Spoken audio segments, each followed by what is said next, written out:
د افغانستان او د پاکستان د پولیسو ځواکونو ترمنځ جګړې لا هم درېدلې نه دي او لا یې پسې زیات زور اخیستی دی. د هندوستاني رسنیو د راپورونو په اساس ویل کېږي چې په دې جګړه کې د نږدې سلو شاوخوا کې پاکستاني پوځیان وژل شوي، ژوب.له اورېدلې ده ورته، او تر لسو زیاتې پوستې سقوط شوي دي او د افغان شازلمیو لاسونو ته غورځېدلي دي.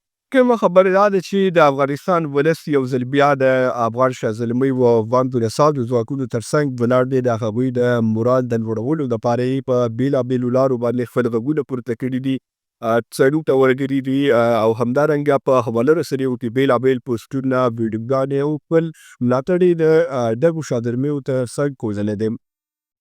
د افغانستان د کرکټ د ملي لوبډلې لوبغاړو هم په خپلو حواله اکاونټونو باندې په حواله رسنیو کې هم داسې پوسټونه وکړل چې ګواکې دوی هم د افغان شازلمیو ترڅنګ ولاړ دي او د پاکستان په وړاندې د افغان شازلمیو دغه قرباني ستایي او د افغان ملت دپاره دا تاریخ او سرښندنه ګڼي.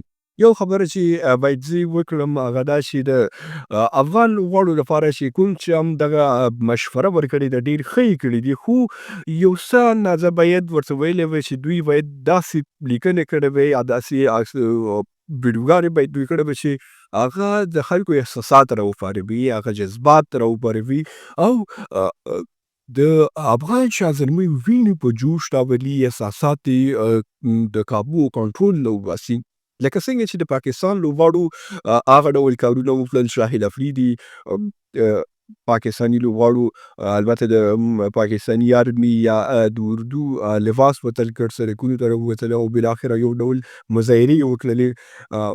په داسې حال کې چې د هغوی پوځ تقریبا بشپړه ماتې خوړلې ده، ډېرې پوستې او قرارګاګانې یې هم له لاسه ورکړي دي. په زیات شمېر چې نږدې له سلو شاوخوا پورې د دوی پوځیان هم ټپیان شوي دي، ځینو ته یې مرګ ژوبله اوښتې ده. بیا هم دوی خپلو پوځیانو ته داسې یو مورال ورکوي، داسې یو انرژي ورکړې ده چې تاسو مات شوي نه یاستئ، بریا هم ترلاسه کړې ده. چې زموږ د شازلمیانو چې دومره پرمختګ کړی، دومره زیات بریا یې د افغانستان دپاره راوړې ده، په تاریخ کې د لومړي ځل لپاره د پاکستان په وړاندې یو داسې ساعتدریز ځواب ورکول شو چې پاکستان د دښمن په سینې ننوتل او د پاکستان په زړه کې پاکستاني پوځ باندې راباندې کړل. نو افغان لوبغاړو به یې یو څه سختدریزه ویډیوګانې کړې وې، سختدریزه پوسټونه یې کړي وي، داسې احساسات یې د پوځ او د افغان شازلمیو لپاره بلې وې. په هر حال نو پاکستان کې تقریبا حالات د کابو وتلي دي او د ځای ځای جګړې ترسره کېږي، هره شېبه هلته جګړه ده او هره شېبه د دې ویره ده چې پاکستاني پوځیانو ته مرګ ژوبله باندې وړي. ډېر شمېر پوځیان یې د دندو څخه تښتېدلي دي، له پوځي چوڼیو څخه تښتېدلي دي، خپلو کورونو ته تللي دي، لباسونه یې پرېښي دي، یا همدارنګه زیات شمېر پوځیانو په سرحد کې او په پوسټو کې هم خپل لباسونه ویستلي دي، پرېښي دي او نور د پوځي قرارګاګانو نه تښتېدلي دي. نو د افغانستان رسنیو تقریبا د بهرنیو انجوګانو په مټ باندې روانې دي، هغوی ورته امتیازات ورکوي. د هماغې امتیازاتو له امله دوی د دغه ډول خبرونو د ورکولو ډډه کوي او نه شي ورکولی. خو پاکستان بیا عموما د خپل ځان لپاره، د خپل هېواد د ګټې لپاره دغه حقایق نه خپروي او هغه څه خپروي چې هغه د دوی پر ګټه وموسي. خو هندوستان بیا یو داسې هېواد دی چې د هغې ځینې رسنۍ عموما رښتیا خبروي او هغه څه خپروي چې هغه حقایق ولري، حقایقو ته نږدې وي او مهمو سرچینو ورته ورکړي وي.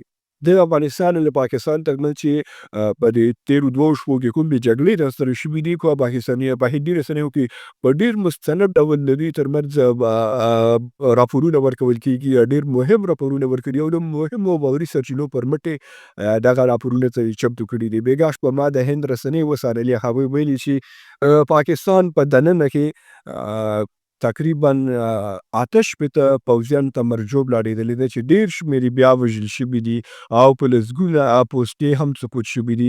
دوی ویلي دي چې د افغانستان شازلمي د دریو لارو څخه د سپین بولدک له لارې، د خوست د کونړ له لارې او همدارنګه د تورخم له لارې د پاکستان په پوځیانو باندې بریدونه کړي دي او هغوی ته یو ډېر سخت ځواب ورکړی دی. دغه ډول ځواب موږ ډېر زیات مو غوښتل. نږدې 40 کلونو څخه موږ په دې تمه وو چې بل داسې یو نظام راشي چې هغه پاکستان ولې هرې ډلې ته غاښ ماتونکی ځواب ورکړي. له م.رګ د اسلامي امارت پوځيانو ډېر بهترینه ځواب ورکړی. من بسې د هغوی هیواد ته ور شو، په خپل هیواد کې ورته غاښ ماتونکی ځواب ورکړ. په پاکستان کې برید کول په تش لاسونو په کمزورو وسلو سره دا ډېر غټ ایمان او غټه جذبه غواړي او دا د افغانستان په اوسنیو شازلمو کې دا جذبه او د ایمان شته دی.